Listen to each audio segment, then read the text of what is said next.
Welcome to Learning with UNP. In this session of Python for Data Science, we are going to understand about string manipulation that includes understanding about slicing, negative indices, concatenating, and finally modifying strings. Let's begin with understanding about string manipulation. String manipulation refers to the process of changing, parsing, or analyzing strings to achieve a desired outcome. Python provides a rich set of tools, techniques, and methods to facilitate effective string manipulation. Whether you need to modify text, extract particular information, or analyze textual data, Python's robust set of string manipulation capabilities provide an efficient and versatile solution. These functionalities empower developers to manipulate strings effectively, thereby facilitating various data processing and analyzing tasks. Let's first understand about string slicing. String slicing in Python refers to the process of creating a substring, which is a portion of a string, by extracting characters from an existing string. This is achieved by defining or specifying a range of indices within square brackets following the string variables. The basic slicing in Python allows you to extract a substring by specifying a start and stop index. The slice includes characters from the start index up to but not including the stop index. The syntax is represented as sequence of start and stop. The start index or start means the index where the slice begins. If omitted, the default is 0. End index or end means the index where the slice ends. This index is exclusive, meaning the element at the end index is not included in the slice. If omitted, the default is the length of the sequence, which is the end of the sequence. Let's look at the pseudocode representation of basic slicing as a summary of what is happening exactly. You start by having a string stored in variable named myString. Next, you identify the starting index and the ending index for the desired substring. Utilizing the slicing syntax myString start to end, you extract the substring from myString, which includes characters from the start index up to but not including the end index. This extracted substring is then assigned to a new variable named substring. This process offers a straightforward way to obtain specific portions of a string based on defined indices. In the example, hello students is assigned to the variable myString. Then the slicing syntax myString 0 to 5 is used to extract a substring from myString starting from the index 0 inclusive up to the index 5 exclusive. As a result, the output will be hello. Let's execute and check. As discussed, the output is hello. The behavior described here indicates the default actions taken by Python when certain parameters are omitted during slicing operations. When start is omitted, the slice starts from the beginning of the sequence. When end is omitted, the slice goes up to the end of the sequence. Let's check how slicing from start works. Slicing a string from the start involves omitting the start index, which defaults to 0. This means the slice starts from the beginning of the string and includes characters up to but not including the specified end index. In this example, the string hello students is assigned to the variable myString. By using the slicing syntax myString of colon 5, the substring from the beginning of myString is up to but not including index 5 is extracted. Since the start index is omitted, Python automatically starts the slice from the beginning of the sequence. The print statement prints the output. Let's execute and check. As discussed, the output is hello. Now you all might be thinking, why is colon present before an index here? What is the use of it? Let me tell you why. In Python slicing, the colon is a key element used to indicate a range of indices. When used before the colon, as shown here, It specifies that the slice starts from the beginning of the sequence. This allows you to extract a substring from the start of the sequence up to, but not including, the index specified after the colon. Let's now check how slicing from the end works. Slicing a string from the end involves omitting the end index. In this case, the slice starts from the specified start index and includes all characters up to the end of the string. In this example, Python extracts a substring "Hello students" starting at the index 7, which corresponds to the letter S. Since no ending index is specified, Python automatically includes all characters from the index 7 to the end of the string. As a result, the extracted substring is students, which represents the portion of the original string starting from the 7th character and continuing till the end. Now let us execute and check. As discussed, the output is students. Now you all might be again thinking, why is colon present after an index here? What is the use of it? Let me tell you why.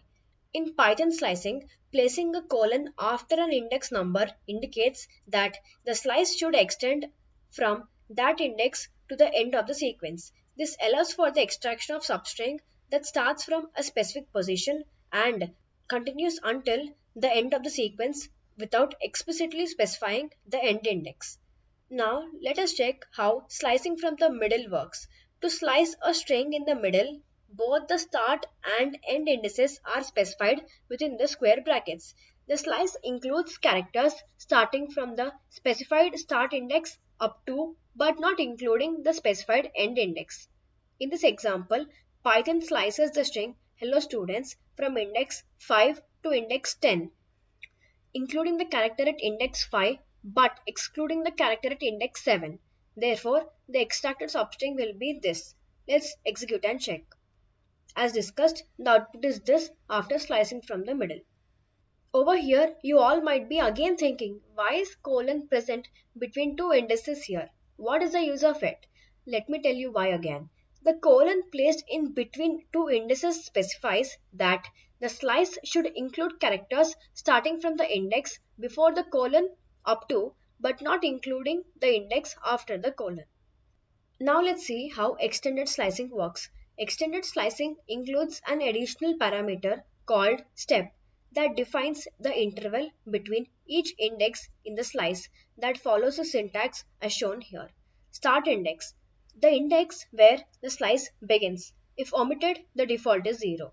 Stop index or stop, the index where the slice ends. Exclusive. If omitted, the default is the length of the sequence. Step. Step means the interval between each index in the slice. If omitted, the default is 1. A negative step value can be used to reverse the order of the slice. Let's look at the pseudocode representation of extended slicing as a summary of how it works. First, you initialize a string variable named myString. Then, you identify the starting index and the stopping index for the slice. Additionally, you can specify a step value to determine the interval between characters to include in the slice. Using the slicing syntax, you extract a substring from myString.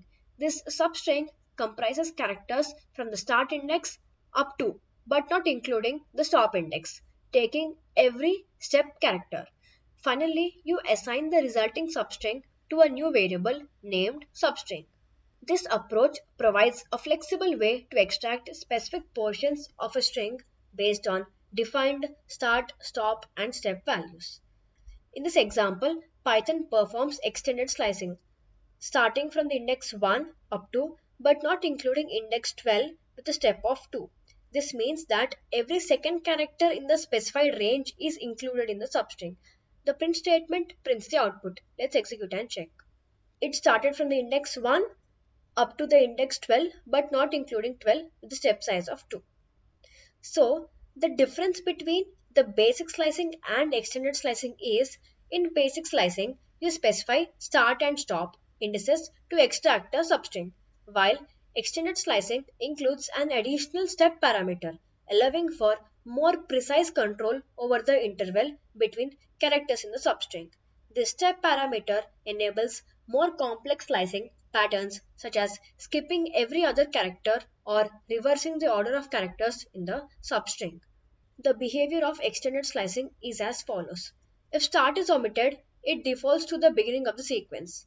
If stop is omitted, it defaults to the end of the sequence. If step is omitted, it defaults to the 1, meaning each element in the range is included. A step of -1 can be used to reverse the sequence. We have four cases here: slicing from the start, slicing from the stop, slicing from the start and stop, all empty. Let me explain you each at once. Slicing from the start. If the start index is omitted with the step specified, the slice begins from the string's start. It's useful for including characters from the beginning up to a specified end index with a defined step interval. Slicing from the stop. When the end index is omitted with a step, the slice extends to string's end. This method allows inclusion of characters from a specified start index until the end with a certain step interval. Slicing from the start and stop. If both start and end indices are omitted with a step, the entire string is included, stepping through it by the specified interval. All empty.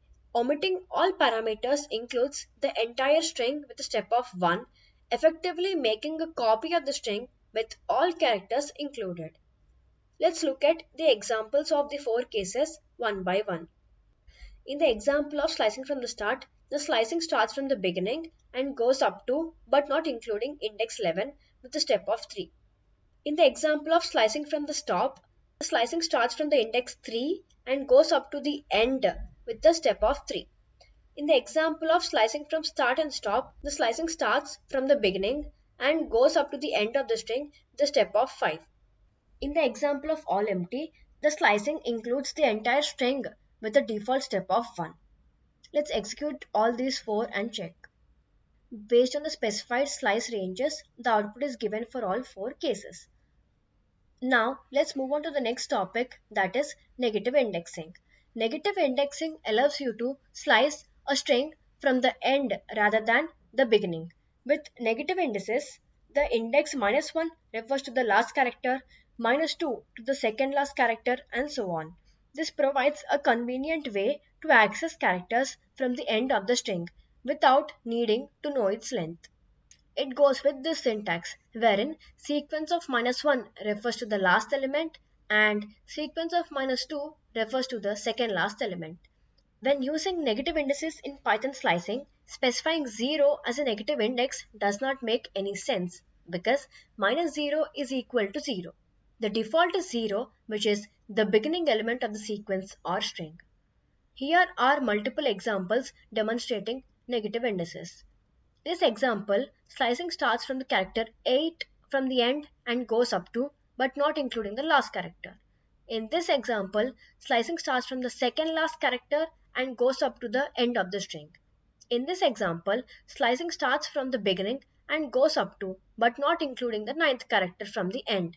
In this example, slicing starts from the eighth positions from the end and goes up to but not including the last character with a step of 5. In this example, the slicing starts from 10th character from the end and goes up to the end of the string with a step of 2. In the example, slicing reverses the entire string. Let's execute all these and check. Based on the given slicing ranges, all these are executed and gave the output. Now the next topic that we will look into is concatenating. String concatenation in Python involves combining or merging two or more strings into a single string using the plus operator. When two strings are concatenated, the resulting string contains all the characters from both strings in the order or the sequence they were concatenated. It is done this way. New string equals to string 1 plus string 2, where new string is obtained by combining string 1 and string 2. Let's look at the pseudocode representation of concatenating as a summary of how is it done. Start by creating two variables, string 1 and string 2. Utilize the plus operator to merge string 1 and string 2. Assign the concatenated result to a new variable, new string. The resulting string is stored in new string, comprises the characters from both string 1 and string 2 arranged in the order they were concatenated. In this example, two string variables string 1, string 2 are initialized with hello students respectively. Using the plus operator, they were concatenated together into a new string which is named as the variable new string. When new string is printed, it displays a combined result. Let's execute and check. The concatenated string is hello students. Finally, let's look at modifying the strings. Strings in Python are immutable, meaning you cannot change the characters of a string once it is created. However, you can create a new string with the desired modifications. This line of code creates a new string by replacing a character at specific index in the original string, that is my string, with a new character. Let's look at the pseudocode representation of modifying strings. Start by initializing a string variable myString. Identify the index of the character within myString that needs to be modified.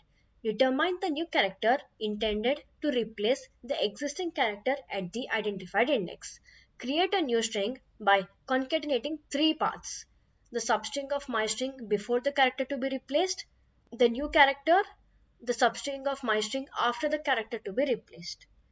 In this example, the string hello is initially assigned to the variable myString. It then proceeds to modify this string by replacing the character index at 3, which is L, with the character P. This is achieved by slicing the original string into two parts: the substring before the character to be replaced and the substring after the character to be replaced. The new character P is inserted between these two substrings, resulting in the modified string. Let's execute this and check. Here is the output as we discussed. This is all about today's lecture. See you in the next lecture. Thank you.